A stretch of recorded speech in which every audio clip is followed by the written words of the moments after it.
Okay, so a suggestion before starting here. If you haven't watched the video on pointers, you might want to do so first, because this video is another way of working with pointers. So if it's going to talk about some concepts that we cover in the pointers video, and we're just going to gloss over them now, assuming that they're already sort of understood. So that's just your fair warning that if you're seeing this video and you haven't seen the pointers video, it might sort of fly over your head a little bit. And so it might be better to watch it in that order. So we have already seen one way to work with pointers, which is we declare a variable, and then we declare another variable, a pointer variable, that points to it. So we've created a variable with a name. We've created a second variable with a name, and we point that second variable at that first. This sort of has a problem, though, because it requires us to know exactly how much memory we're going to need the moment our program is compiled. Why is that? Because, well, we need to be able to name or identify all of the possible variables we might encounter. We might have an array that might be able to hold a lot of information, but it's still not exactly precise enough. What if we don't know? What if we have no idea how much we'll need at compile time? Or what if our program will run for a really long time accepting various user data, and we can't really estimate that we're going to need 1,000 units? It's not like we can say at the command line, enter how many items you think you'll need. Well, what if that guess is wrong? Dynamic memory allocation sort of allows us the way to get around this particular problem. And the way it does it is by using pointers. We can use pointers to get access to dynamically allocated memory, memory that is allocated as your program is running. It's not allocated at compile time.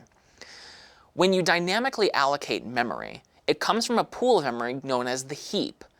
Previously, all the memory we've been working with in the course has been coming from a pool of memory known as the stack. A good way to generally keep in mind, and this rule doesn't always hold true, but pretty much almost always holds true, is that anytime you give a variable a name, it probably lives on the stack. And anytime you don't give a variable a name, which you can do with dynamic memory allocation, it lives on the heap. Now, I'm kind of presenting this as if there's these two pools of memory, but you may have seen this diagram, which is generally a representation of what memory looks like. And we're not going to care about all the stuff at the top and the bottom. What we care about is this part in the middle here, heap and stack.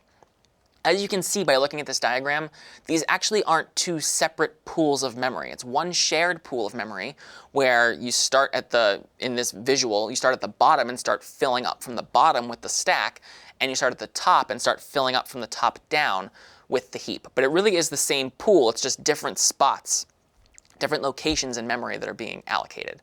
And you can run out of memory by either having the heap go all the way to the bottom, or have the stack go all the way to the top, or having the heap and the stack meet up against each other. All of those could be conditions that cause your program to run out of memory. So keep that in mind when we talk about the heap and the stack. We are really talking about the same general chunk of memory, just different portions of that memory. So how do we get dynamically allocated memory in the first place? How does our program get memory as it's running? Well, C provides a function called malloc, memory allocator, which you make a call to and you pass in how many bytes of memory that you want. So if your program is running and you want an integer at runtime, you might malloc 4 bytes of memory. Malloc parentheses 4. Malloc will go through looking through the heap, because we're dynamically allocating memory, and it will return to you a pointer to that memory. It doesn't give you it doesn't give it a name, it gives you a pointer to it. And so that's why, again, I said that it's important to maybe have watched the pointers video before we get too far into this. So malloc's going to give you back a pointer. If malloc can't give you any memory because you've run out, it'll give you back a null pointer. Do you remember what happens if we try and dereference a null pointer? You suffer a seg fault, right?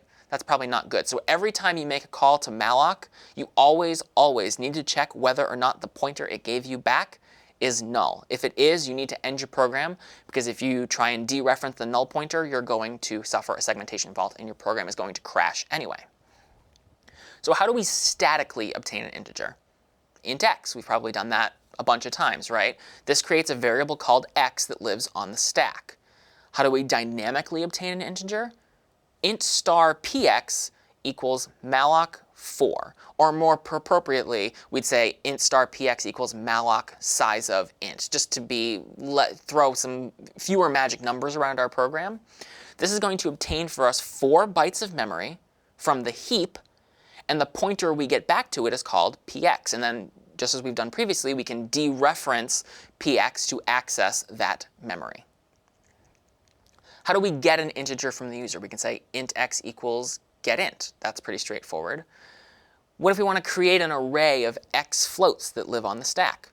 Float, stack array, that's the name of our array, square brackets, x. That will create for us an array of x floats that live on the stack. Well, we can create an array of floats that lives on the heap, too. The syntax might look a little more cumbersome, but we can say float star heap array equals malloc x times the size of the float. I need enough room to hold x floating point values. So say I need 100 floats or 1,000 floats. So in that case, it would be 400 bytes for 100 floats, or 4,000 bytes for 1,000 floats, because each float takes up 4 bytes of space. After doing this, I can use the square bracket syntax on heap array just as I would on stack array. I can access its elements individually using heap array 0, heap array 1. But recall, the reason we can do that is because the name of an array in C is really a pointer to that array's first element. So the fact that we're declaring an array of floats on the stack here is actually a bit misleading. We really are, in the second line of code there, also creating a pointer to a chunk of memory that we then do some work with. Here's the big problem with dynamically allocated memory, though, and this is why it's really important to develop some good habits when you're working with it. Unlike statically declared memory, your memory is not automatically returned to the system when your function is done. So if we have main, and main calls a function f, when f finishes whatever it's doing and returns control of the program back to main, all of the memory that f used is given back. It can be used again by some other program or some other function that gets called later on in main. It can use that same memory over again. If you dynamically allocate memory, though, you have to explicitly tell the system that you're done with it. It'll hold on to it for you, which could lead to a problem of you're running out of memory. And in fact, we sometimes refer to this as a memory leak, and sometimes these memory leaks can actually be really devastating for system performance. If you are a frequent internet user, you might use certain web browsers, and I won't name names here, but there are some web browsers out there that are notorious for actually having memory leaks that don't get fixed. And if you leave your browser open for a very long period of time, days and days or weeks, you sometimes might notice that your system is running really, really slowly. And the reason for that is that the browser has allocated memory, but then not told the system that it's done with it. And so that leaves less memory available for all of your other programs to have to share, because you're leaking, that web browser program is leaking memory. How do we give memory back when we're done with it? Well, fortunately, it's a very easy way to do it. We just free it. There's a function called free. It accepts a pointer to memory, and we're good to go. So let's say we're in the middle of our program.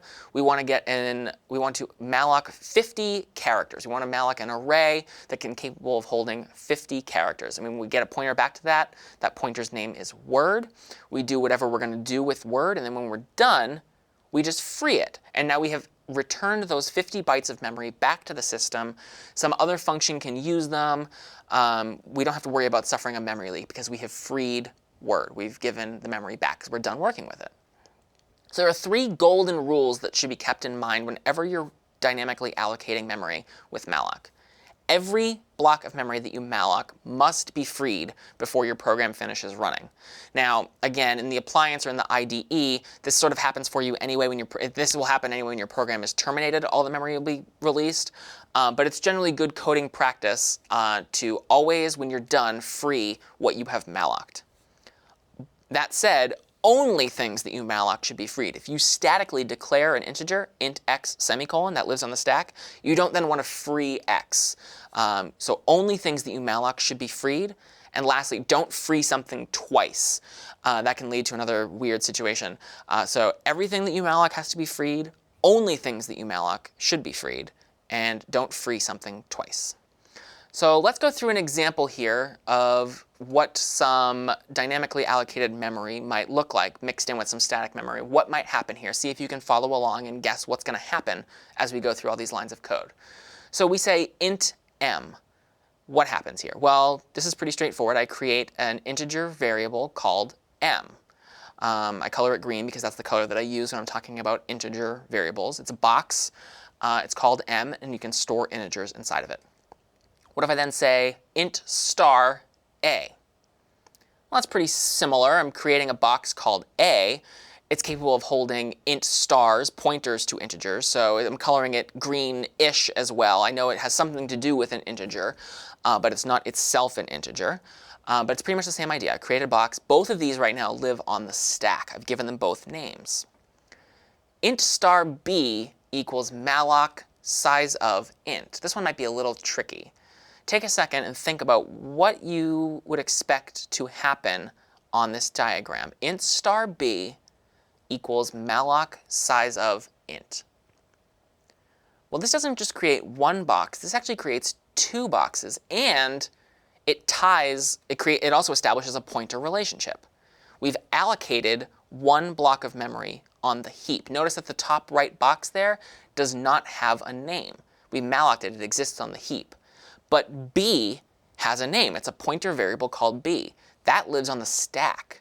So it's a piece of memory that points to another one. B contains the address of that block of memory. It doesn't have a name otherwise, but it points to it. So when we say int star b equals malloc size of int, that right there, that arrow, what popped up on the right side there, that whole thing, I'll have it up here again, is what happens. All of that happens in that single line of code. Now I'll get a little more straightforward again. A equals ampersand m. Do you recall what A equals ampersand m is? Well, that's A gets m's address, or put more diagrammatically, A points to m. A equals B. Okay, so here's another one. A equals B. What's going to happen to the diagram this time? Well, recall that the assignment operator works by assigning the value on the right to the value on the left. So instead of A pointing to m, A now points to the same place that B points. A doesn't point to B. A points where B points. If A pointed to B, that would have been A equals ampersand B. But instead, A equals B just means that A and B are now pointing to the same address, because B inside of B is just an address, and now inside of A is the same address. M equals 10, probably the most straightforward thing we've done in a little bit. Puts a 10 in the box. Star b equals m plus 2. Recall from our pointers video what star b means. We're going to dereference b and put some value in that memory location.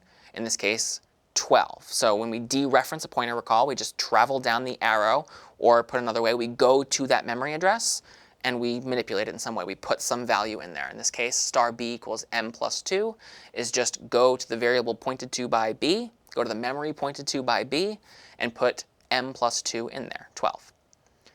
Now I free b. What happens when I free b? Well, remember what I said free means. What am I saying when I free b? I'm done working with it, right? I essentially give up the memory. I give it back to the system. I don't need this anymore, is what I'm telling them. Okay. Now if I say star a equals 11, you can probably already tell that something bad's going to happen here, right? And indeed, if I tried that, I probably would suffer a segmentation fault. Because now, although previously that chunk of memory was something that I had access to, at this point, now I'm accessing memory that is not legal for me to access.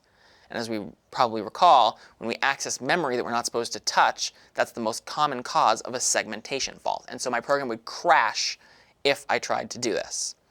So again, it's a good idea to get good practice and good habits ingrained when working with malloc and free so that you don't suffer segmentation faults and that you use your dynamically allocated memory responsibly. I'm Doug Lloyd. This is CS50.